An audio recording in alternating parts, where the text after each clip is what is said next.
Hello everyone, welcome to my channel. இன்னைக்கு நாம standard 10th science unit 4 எலக்ட்ரிசிட்டியில் solved problem number 1 வந்து பார்க்க போகிறோம். இந்த சால்வ் ப்ராப்ளம் நம்பர் 1 வந்து எங்கே இருக்குன்னா பேஜ் நம்பர் 54ல் இருக்குது. ஃபஸ்ட்டு ப்ராப்ளமில் என்ன கொடுத்துருக்காங்கன்னா 2 பல்ப்ஸ் இருக்குது. நான் வந்து அந்த 2 பல்ப்ஸை வந்து ஃபஸ்ட்டு எழுதிக்கிறேன். ஃபஸ்ட்டு பல்புக்கு இங்கே நான் அதோட கிவன் எழுத போகிறேன். அடுத்து செகண்ட் பல்புக்குரிய கிவனை நான் இந்த இடத்துல எழுதிக்கப்பா. ஃபஸ்ட்டு பல்புக்கு வந்து ரேட்டிங் எவ்வளோ கொடுத்துருக்காங்கன்னா 60, அதோட பவர் வந்து எவ்வளோ கொடுத்துருக்காங்கன்னா 60 வாட்ஸ்ன்னு கொடுத்துருக்காங்க. 60 வாட்ஸ் பல்பு. அதுக்கப்புறம் அதோட பொட்டென்ஷியல் எனர்ஜி, அதோட வி வேல்யூ என்ன எனக்கு இல்லைனா பொட்டென்ஷியல் எனர்ஜின்னு எழுதும். அதோட பொட்டென்ஷியல் வந்து எவ்வளோ கொடுத்துருக்காங்கன்னா எனக்கு 220 வாட்ஸ் வந்து கொடுத்துருக்காங்க.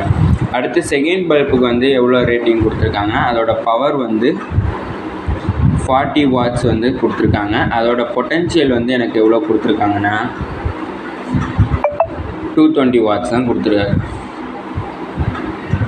இதோட பவர் வந்து 60 வாட்ஸ், இதோட பொட்டென்ஷியல் வந்து எனக்கு 220 வாட்ஸ் வந்து கொடுத்துருக்காங்க. அடுத்து செகண்ட் பல்புக்கு வந்து எனக்கு அதோட பவர் வந்து 40 வாட்ஸ் வந்து கொடுத்துருக்காங்க. அதோட பொட்டென்ஷியல் வந்து 220 வோல்ட்ஸ் வந்து எனக்கு கொடுத்துருக்காங்க. இப்போ இந்த ரெண்டு பல்பில் எதோட ரெசிஸ்டன்ஸ் வந்து அதிகமாக இருக்கும்னுட்டு கேட்டிருக்காங்க. முதல்ல பவர் கண்டுபிடிக்கிறதுக்கு வந்து நான் ஃபார்முலா எழுதிக்கிறேன். P is equal to V²/Rங்கிறது தான் பவர் கண்டுபிடிக்கிறதுக்கு எனக்கு ஃபார்முலா. இப்போ எனக்கு பொட்டென்ஷியல் எனர்ஜி வந்து சேமாக இருக்கிறதுனால இந்த வியை வந்து விட்டுறேன். அப்புறம் எனக்கு என்ன இருக்கும்னா P is inversely proportional to Rன்னு கொடுத்துருக்காங்க. அதாவது power is inversely proportional to ரெசிஸ்டன்ஸ்னுட்டு இருக்குது. இப்போ எனக்கு பவர் வந்து அதிகமாக இருந்துச்சுன்னா ரெசிஸ்டன்ஸ் வந்து கம்மியாக இருக்கும். அதுவே பவர் வந்து கம்மியாக இருந்துச்சுன்னா எனக்கு ரெசிஸ்டன்ஸ் வந்து அதிகமாக இருக்கும். அதான் வந்து இன்வெர்ஸ்லி ப்ரொபோஷ்னலுக்கு வந்து மீனிங். இப்போ வந்து இதுவே P டைரக்ட்லி ப்ரொபோஷ்னல் டு Rன்னா இப்போ பவர் அதிகமாக இருந்துச்சுன்னா ரெசிஸ்டன்ஸும் அதிகமாக இருக்கும். ரெசிஸ்டன்ஸ் அதிகமாக இருந்துச்சுன்னா பவரும் அதிகமாக இருக்கும். பவர் கம்மியாக இருந்துச்சுன்னா ரெசிஸ்டன்ஸும் கம்மியாக இருக்கும். அதான் வந்து டைரக்ட்லி ப்ரொபோஷ்னலுக்கு மீனிங். அதுவே இன்வெர்ஸ்லி ப்ரொபோஷ்னலுக்கு மீனிங் என்னென்னா இப்போ பவர் அதிகமாக இருந்துச்சுன்னா ரெசிஸ்டன்ஸ் கம்மியாக இருக்கும். அதுவே பவர் வந்து கம்மியாக இருந்துச்சுன்னா ரெசிஸ்டன்ஸ் வந்து அதிகமாக இருக்கும். இப்போ கொஷினில் என்ன கேட்டிருக்காங்கன்னா எதுக்கு ரெசிஸ்டன்ஸ் அதிகமாக இருக்கும்னு கேட்டிருக்காங்க.